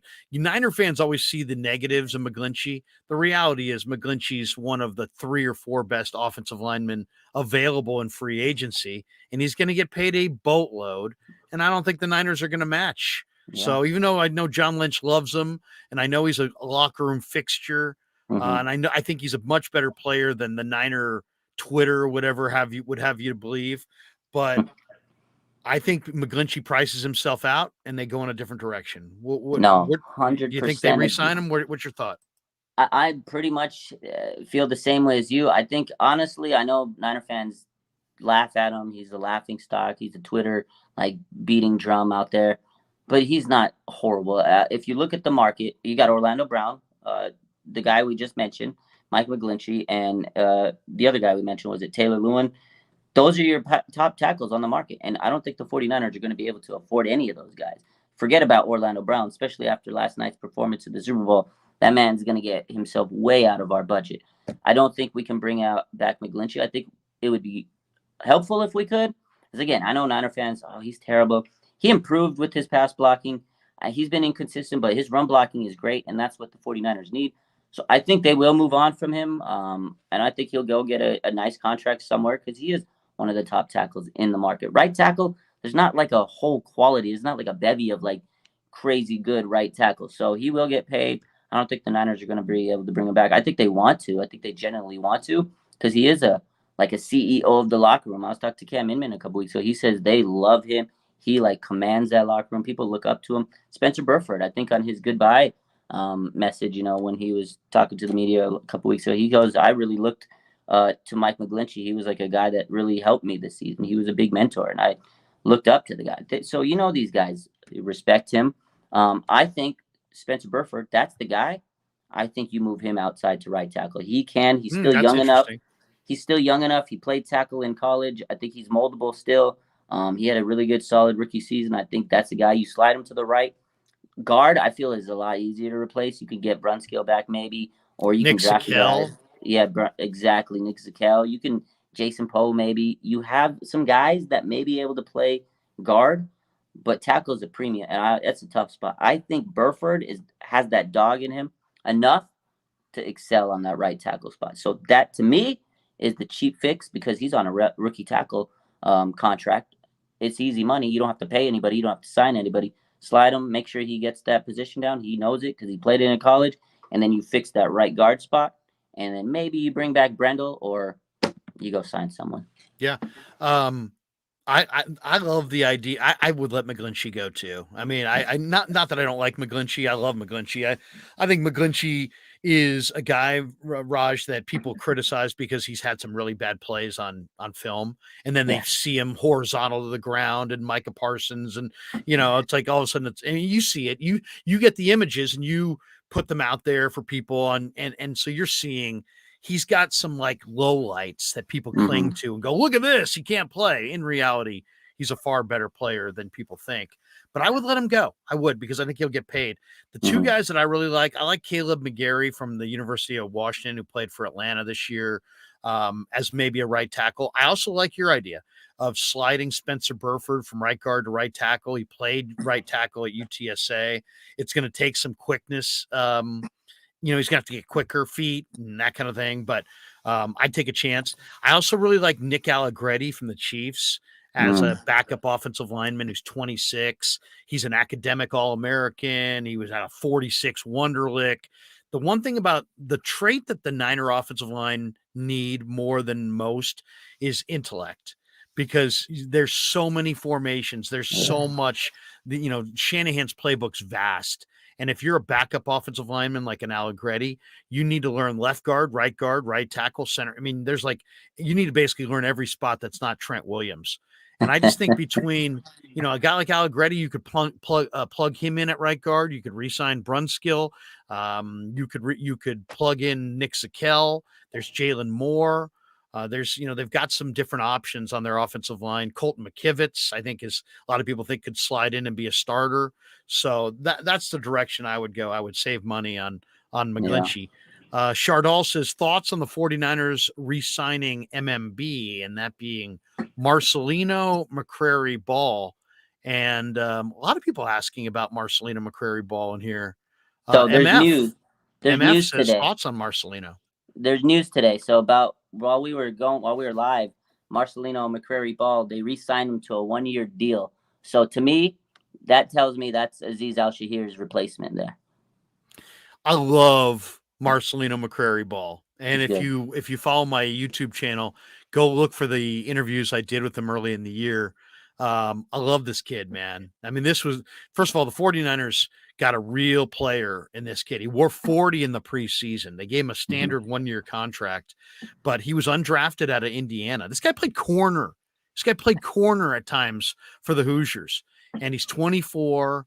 And the Niners love kind of the undersized linebacker who can run. He's about 214 pounds, 215 pounds. He's probably going to play at about 220. During his pro day, he ran 4.51. He had a 35-inch vertical, 121-inch broad jump. So he is an incredible athlete. And if you watched him in the preseason, he flew all over the place. The guy was amazing. And as Raj said, I mean, Azeez Al-Shahir, Demetrius Flanagan Fowles, those guys are both free agents. I think it's very likely that D'Amico tries to steal Azeez and take him to Houston with him. Flanagan Fowles, I think the Niners could probably go cheaper with McCrary Ball. But it's funny, I did an interview late in the year with Aziz, and I asked him about McCrary Ball. And he's like, yeah, a year from now, watch out. He's going to be something because he's got great speed, great instincts, great awareness. And, it's funny. I talked to Marcelino at the beginning of the year, and I said, why did you come here? I mean, the Niners have Dre Greenlaw, Fred Warner, Aziz, Flanagan Fowles. They're stacked. They signed Oren Burks. You had all this information when you decided to come here. Why here? Why would you come to a team that's so loaded at linebacker? And he said, you know what? My agent gave me the list of teams that were interested in me. And as soon as I saw the 49ers were on that list, I said, I want to go there because he goes, all these guys are dogs and I'm one of them too. He goes, and I'm a dog and I want to show that I can run with these guys and I want to challenge myself. And I don't care if I got to sit out the whole year this year and never play where I could have played somewhere else. I want to be on a good defense, a good team with some great linebackers. I want to learn from the best and I want to be the best. I mean, he's telling me this at his locker and my eyes are like, huge. I'm like sitting there going, wow. I mean, this kid has got real confidence. I don't know if I would go to a radio station that had 20 other hosts that were all awesome. I might want to go where there was a opening or where there was a weakness. But this guy's got so much confidence in his ability to play linebacker in the NFL, Raj, that he's like, hey, I want to go to the Niners. And then when they announced 2 weeks ago, their list of guys that they were extending and he was not on the list. Yeah. I thought, maybe he's going with D'Amico to Houston. But then obviously they worked out a deal and he's probably getting a few more bucks than your standard contract. This is great news for the 49ers. It's great news for the Niners from the standpoint of Marcelino can flat out play. It's bad news for the 49ers if you're an Aziz fan, because I think it probably indicates that Aziz is going to go in free agency. Yeah, 100%. I think the writing's on the wall, but I think he gets his opportunity. He's played well. He was undrafted as well, and he kind of moved his way up the rankings when Greenlaw was out. We saw what he can do with, a full time on there. And, I think D'Amico's going to pluck him, and he's going to make him his Fred Warner, and he obviously deserves that chance to shine. But Marcelino, flat out athlete. I said the same thing this preseason. I was like, man, this guy can play. This kid knows ball. And I remember sitting there thinking, this guy is going to be the replacement. For at the time, I was like, who are they going to keep, Greenlaw or Aziz? I said, whoever they get rid of, this is the guy. I remember sitting there saying that. I was like, God, this guy is fast. He's fast. And that's an incredible story, what you just said, that he was a guy that said, hey, look, I want to stay on this team because I'm the dog just like them. To be able to sit there and say, I got the mindset and I'm going to be on the same team with Fred Warner, Aziz, and Greenlaw, that's crazy. But that tells me that he knows that this is a linebacker factory. I think if you're a young linebacker and you want to go to a team that's going to develop you, it's the 49ers. Because not only do they develop all their positions, but they take them undrafted. They do a really good job of bringing them up that pipeline. Because look at the team, the Niners. They're built. They're not a bot team. They're a team that they get these young guys. They get them undrafted. They get these late round steals, and they keep them on like a farm system in baseball. They get these practice squad guys, and a lot of those guys end up becoming starters or key players on this team. So I think McCrary Ball, it was great that they brought him back on this 1-year deal. And now if he wants to make more money, he's going to go out there and have to earn it again. I think that's good motivation for him. And, Aziz probably out the door. So now you're going to have Fred Warner, Greenlaw. This guy can step up, McCrary Ball, and they can get rid of guys like, like you said, what's his name? Aziz and save the money. Demetrius Flanagan and Demetrius Fowles, Flanagan, yes. That's the guy I was thinking of, Demetrius Flanagan Fowles. And they could save that money and go with these cheaper guys that want to prove themselves, that they're hungry. And then you may have some more dollars to go get some bigger guys, in the end, and give Bosa the money he deserves, So I think it's a good move for them. I'm glad he's back because I was worried too. When I saw that reserve list, I was like, McCrary Ball's not on there. I hope they don't poach him. I hope D'Amico doesn't take him. And luckily they got him. And here he is, back with the team. I think this is a guy that's going to work so hard. I think he might crack that roster, at least as a special teamer, but he'll definitely be a starter in due time. This kid was flat out flying. I think it was the Green Bay game. He had an interception, I believe. Man, that guy, I was at that game, and I was like, this is a undrafted guy. I know it was preseason, but I was like, this kid can ball, man. McCrary, keep an eye on him. I was talking to Rohan. I remember during that time. We had a stream, and both of us, we were like, this McCrary Ball, he's going to make that team. We're going to make that team. So I'm happy we brought him back today. Hey, 2 last ones before we let you go. And we appreciate you spending time. 5th-year option on Javon Kinlaw. Niners have a deadline coming up to either exercise it or not. Sounds like it's for both Ayuk and for Kinlaw. Ayuk, I'm very confident they'll get a deal signed. I think Lynch kind of referenced it. I don't think they're going to pick up the 5th-year option. Do you? No. On Kinlaw, I would be absolutely shocked if they picked up his 5th-year option. I don't.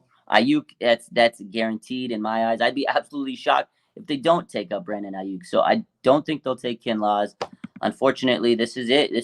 They're going to say, hey, look, this is your contract. Play it out. Give us something. If you can come out and really have a good year and stay healthy, maybe you can stick around. But this is it for Kinlaw with the Niners, most likely. Last one.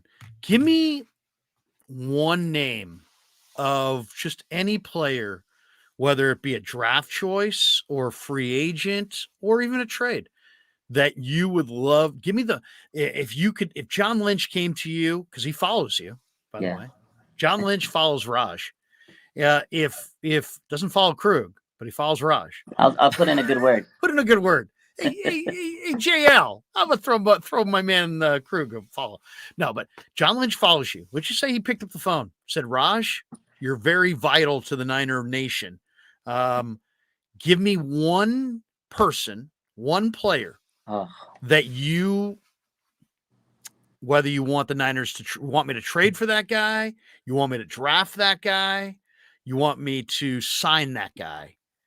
Give me one non-49er that you think, man, you put this guy on the Niners next year and watch the fuck out. Who is it? I mean, is it a realistic situation? It can be a realistic. I'll say this, though. Think about it last year. The Niners signed Charvarius Ward. You could have argued, like at the beginning of free agency, that was not very realistic either, right? Yeah, because he was a big-time corner. But they didn't go sign a bunch of guys. He was kind of the primary guy. And then they signed some, guys for lesser money. So they could go the same route. And, you mentioned Deron Payne before. Hasselhoff here in the thing says, I would sign Hargrave from the Eagles. Chardal says Jason Kelsey. He's taking the Eagles center. We got Orlando Brown. One guy that you would say, you know what? You get that guy, and the Niners are in business. Who do you want? I got my answer. Orlando Brown is a very close second because I would like him, and we got to get that right tackle spot. But I'm going with my boy Spencer Burford. I'm calling up John and say, hey, go get Steve Wilkes, your new defensive coordinator, on the phone, and somehow get him to get Brian Burns on this team so you can have Nick Bosa and Brian Burns and have that beautiful pass rush duo because no team will beat this 49ers defense if you got Brian Burns screaming down one end and Nick Bosa screaming down the other. John Lynch, go get me Brian Burns this offseason and call it a wrap. That's it. That's what we need to do. I like it. I like it. Yeah. All right. David Hasselhoff has guessed mine here in the chat. Chauncey Gardner Johnson. Now, I love this kid. Played at Florida, 4.4 speed, big athletic defensive back. Did you see the hit that he put on Pacheco last night? This guy will step up into the hole and smoke you. And I love this player. Why? Because he can play the slot. He can play the single high in a cover 3, free safety role. He can flip over and play strong safety. He can play slot corner. I think you could even line him up outside in a pinch and he could play corner. To me, Chauncey Gardner Johnson is just kind of the same version of Jimmy Ward. Yeah. He's a difference-making defender. Yeah. And Philly's got huge cap problems. They traded for him because Saints traded him because they couldn't afford him on the cap. He goes to Philly in his walk year. Now Philly can't afford him on the cap. This guy is an absolute baller, difference maker. I would bring back Jimmy Ward and play him maybe at free safety or slot corner, and then go sign Chauncey Gardner Johnson and play him at wherever you're not playing Jimmy, play Chauncey Gardner Johnson. And between Hufanga, the other young corners, maybe you get another player in the draft, but you retain Jimmy Ward and sign Chauncey Gardner-Johnson. And I agree with you. Bolster your both sides of the line of scrimmage up front, defensive line, offensive line. I think you're good to go. I think they're good at running back. I think they're good at wide receiver. I think they're good at linebacker. I think they're good in a lot of spots.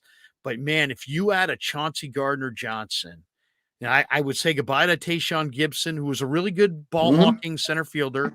He's definitely a good ball hawk and will pick the ball off, but he's not the hitter. He's not the run defender. He's not the man-to-man cover guy. You could play more man-to-man if you had Chauncey Gardner-Johnson. I want Jimmy Ward re-signed, but I want Chauncey Gardner-Johnson. And if they get him, I feel really confident that the 49ers are going to be a year from today. We're going to be getting ready for the parade. I hope so. Yeah, Gardner's a monster. I remember him coming out of Florida. That was one of my guys. I was like, this is a guy I want on the team. I think he went to Jacksonville. He got drafted to Jacksonville. He's so versatile. And that hit last night, I felt it. I was like, oh my God, Pacheco got hit so hard. I felt it. But Gardner is a dog, man. He can play all over the place. If they can get Jimmy Ward, Larry, and Gardner-Johnson, just give us the championship already. Just hand it to us, please. 2 super chats, and we'll say goodbye to Raj. Review says they need to draft running back Kenny McIntosh from Georgia. The duo between him and Christian McCaffrey would be insane. The Niners have a bunch of backs, but that's interesting. Gizmo says for a team as close to winning the Super Bowl as the 49ers, the opportunity cost of 3 number 1 picks for Lance may have cost us a Super Bowl. Imagine the impact of those first rounders. Yeah, that's one way to look at it for sure. Raj, tell people where they can find you and all the different platforms. And man, I love our Monday conversations. Let's do it next Monday, man. 100%. It's been fun, man. Obviously, we're going to do it again next Monday. It's been a blast so far, 2 weeks in a row. Definitely look forward to it every week and, keep them rolling.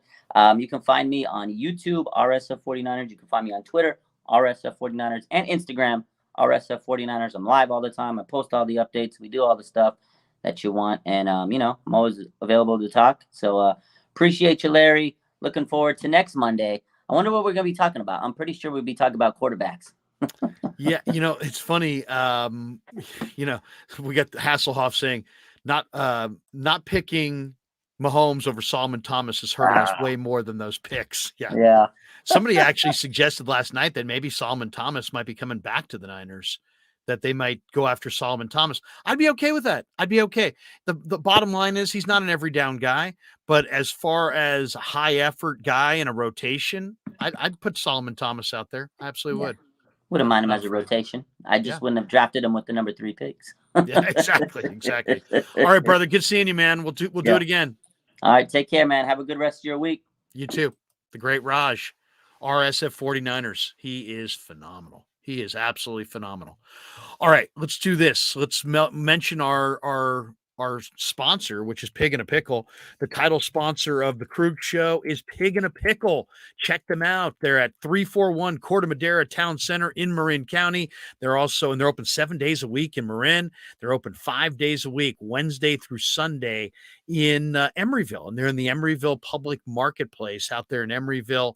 If you haven't been to Pig and a Pickle, Damon and Mary, the owners of Pig and a Pickle, have a phenomenal restaurant. They're open 11 a.m. to 8 p.m. in Marin County, 7 days a week. Get the pulled pork, the baby back ribs, the barbecued chicken. The brisket is second to none. My kid loves the white cheddar mac and cheese. The beef brisket chili is amazing.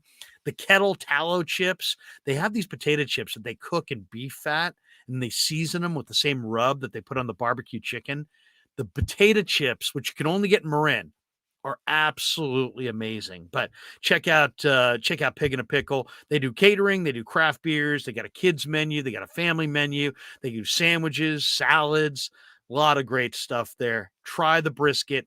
Go say hi to Damon, go say hi to Mary, get yourself some Pig and a Pickle, and of course, tell them that Krug sent you. And then, of course, Damon and Mary, proud sponsors of the Krug Show, and we appreciate them for sponsoring our show and being the title sponsor of our show. So check out Pig and a Pickle, both in Emeryville and Corte Madera. If you love barbecue, you are going to love Pig and a Pickle. Also, let's have a couple other words here from our sponsors, and we'll start with Telmetrics.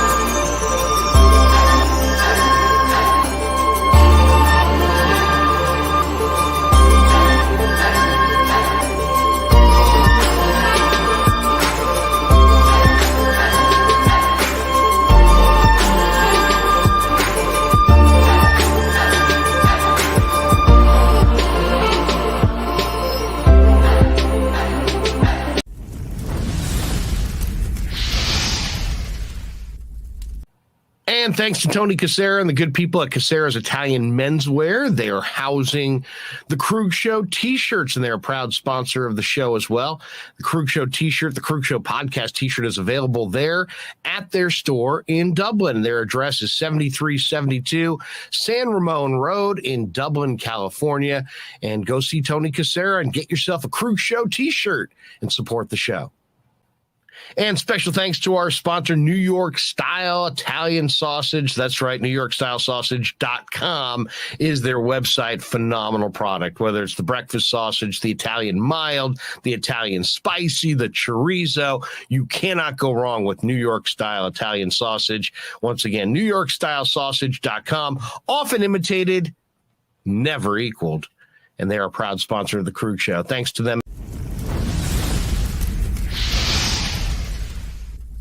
So New York Style Sausage was started over 70 years ago. We are the largest producer of fresh Italian sausage on the West Coast.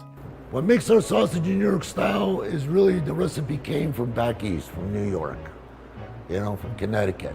If you look at all of our labels, there's maximum 4 or 5 ingredients, which we're really proud of. There's no preservatives, no MSG, fresh in, fresh out. The pork comes in fresh, goes out fresh. There's never any freezing throughout the process. We've always used fine quality cuts. We're never going to deter from that. It's one of the reasons why our sausage is so good. I guarantee you put our sausage up against anybody else's from a flavor standpoint, no one will beat it, hands down. Hey, do yourself a favor and do me a favor. Go buy a package of the New York style Italian sausage. Guaranteed you will love it. Guaranteed.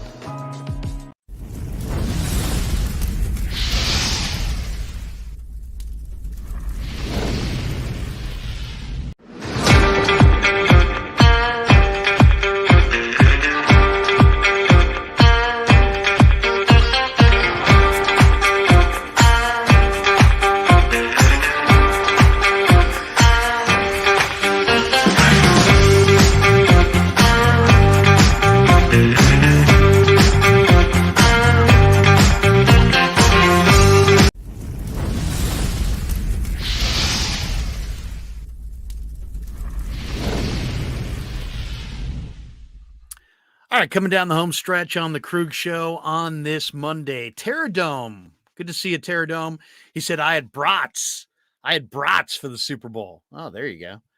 Can't go wrong with the brats. MF says, pitchers and catchers this week. That's right.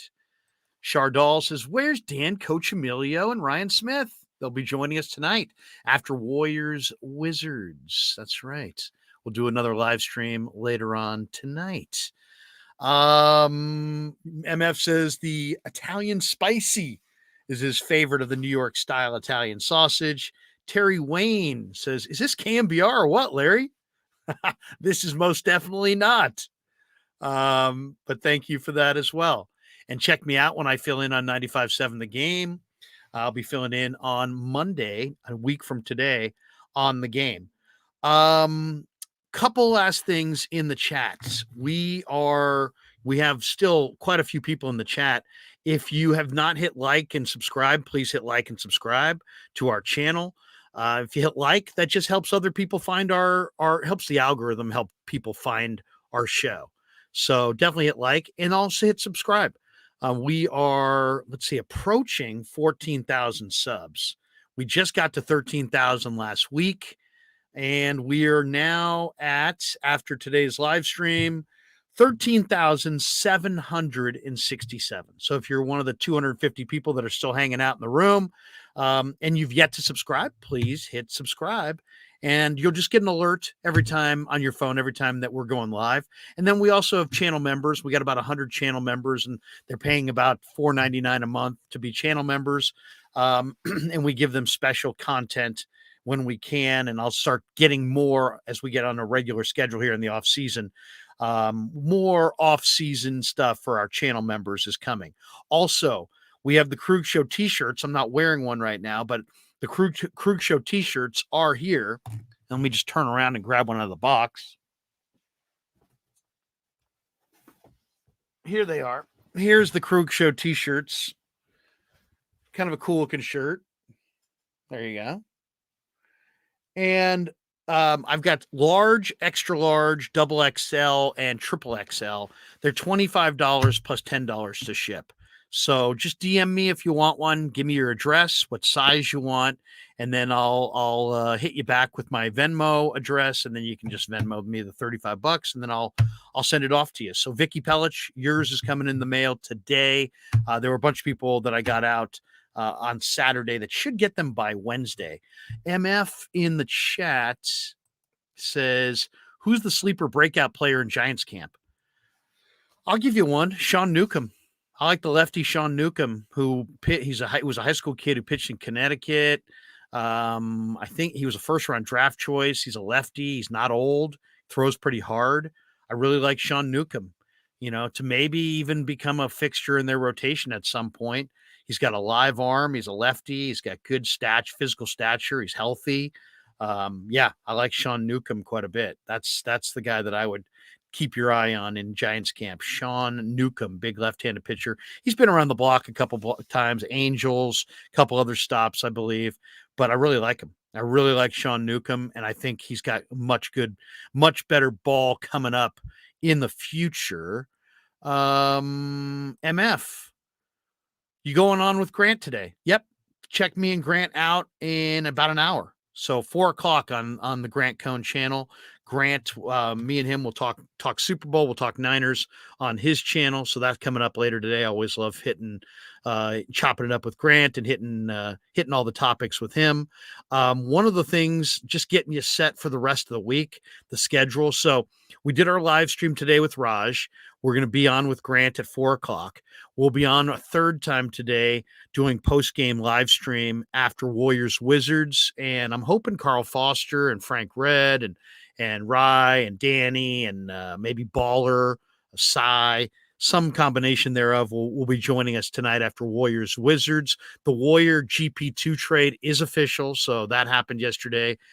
Probably good news for the Warriors. So we'll talk a little bit about that in the Warriors Wizards game tonight. Tomorrow on the channel, Ryan Hensley is going to join us, a guy who said he's been following me for a long time, and he's on with Grant from time to time. And I've noticed his comments on Twitter, and I thought some of them were kind of interesting. So he reached out and wanted to do a live stream. So tomorrow morning at 10:30 in the morning, we'll be doing a hit with Ryan Hensley on his YouTube channel. And then at 2:00 tomorrow afternoon, the great Dave Lombardi is going to stop by. Talked to Dave this weekend. Dave's obviously got his own YouTube channel that is kicking ass and taking names. He's going to stop by tomorrow at 2:00. So we'll talk a little bit with Dave Lombardi tomorrow night or tomorrow afternoon at 2:00. And then tomorrow night at 5:30, I'll go on with Vish Kumaran on Vish's channel. So that's cool. That'll be tomorrow night at 5:30 on Vish's channel. Wednesday's still wide open. I'm still trying to book a few guys. I'm trying to get Tim Ryan to join us. Thursday at 6:00, or Wednesday, I believe Grant will join us at some point on our channel. We got to figure that out the time. Thursday at 6:00, Vish will be on my channel to talk a little bit about the offseason ahead. And then 8:30, or I should say 5:30. Actually, we're going to have to move those times around. I think we're going to have to do this a little later. But Jesse Naylor, who also is phenomenal, and I've only done one live stream with Jesse, but I really love going on with Jesse. He's going to join us as well Thursday. We're still trying to figure out if is it going to be, 5:30, 6:30, 7:30, but we're going on with Vish at, I think, 6 o'clock on Thursday. So it'll probably have to be later or Friday with Jesse. So that's what we got planned right now. I'm also going to be doing videos all week on the 49ers as we go group by group, position by position. And anything that breaks, we'll be doing videos. Check out the channel. My son has made some incredible videos and really done some great things for the channel over the last week to 10 days. So thanks to Kev for doing all that. So that does it for us. It is exactly 3 o'clock. I'm going to take a break, go get a soda, hang out, maybe play catch in the front with the kid for a while. And then at 4 o'clock, join me on the Grant Cohn channel and we'll break it all down. We'll talk a little bit about the Super Bowl and the off season ahead on Grant's channel. Looking forward to that. Remix says you're a headline machine, Larry. Cheers. There you go. Ty says, Dave, in and out, Lombardi. Does he get in and out? We'll find out. J Nubs says, take that break, Larry. Larry Berry. Val Ramos says he'll be there. Val has been with us since the start, so we love Val. And by the way, one thing we did not do today that we will do tonight is take video calls. So Chardal, I did see, he said, can I join the post game? Yeah, we'll put up the video calls tonight and we'll do a little Krug phone maybe on Wednesday, but yeah, we'll put out the video link in the chat tonight and we'll take some phone calls from the listeners and from the people watching on YouTube. So join us tonight after Warriors Wizards. I think it's a 7 o'clock start. So right around 9:30 Pacific, we'll pop on tonight. All right, that does it for this version of the Krug Show. Check out Pig in a Pickle in Corte Madera and Emeryville. Thanks to Damon and Mary for being the proud title sponsors of the Krug Show. Hope you enjoyed, that 90 minutes with Raj, because Raj is the man. I really enjoy Raj. And MF says Wotus should stop by and talk ball. I will call Wotus. I've got his cell phone. I'll get him on. I promise you, I'll make that call. Maybe I'll do that right now before Wotus bails out for spring training, but that may be a Wednesday thing or maybe Friday. Maybe I can get him Friday.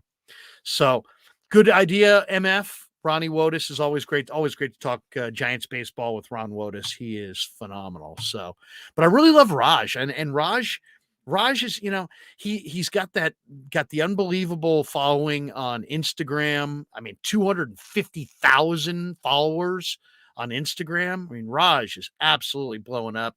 And I just like Raj's vibe. He's positive. He's a Niner fan. He's got an opinion. I just enjoy Raj quite a bit. So I hope you enjoyed that. We're going to do that for you every Monday, right around the same time right around middle of the day, 1 o'clock, 1:30 on Mondays. Raj will be a regular on the Krug Show. All right. Until next hour, as I said, we've got still 200 plus people in the room here. Join me. I'd like you all to join me at 4 o'clock on Grant's channel. So 58 minutes from now, I'll be chopping it up with the great Grant Cohn. Look for it on his channel.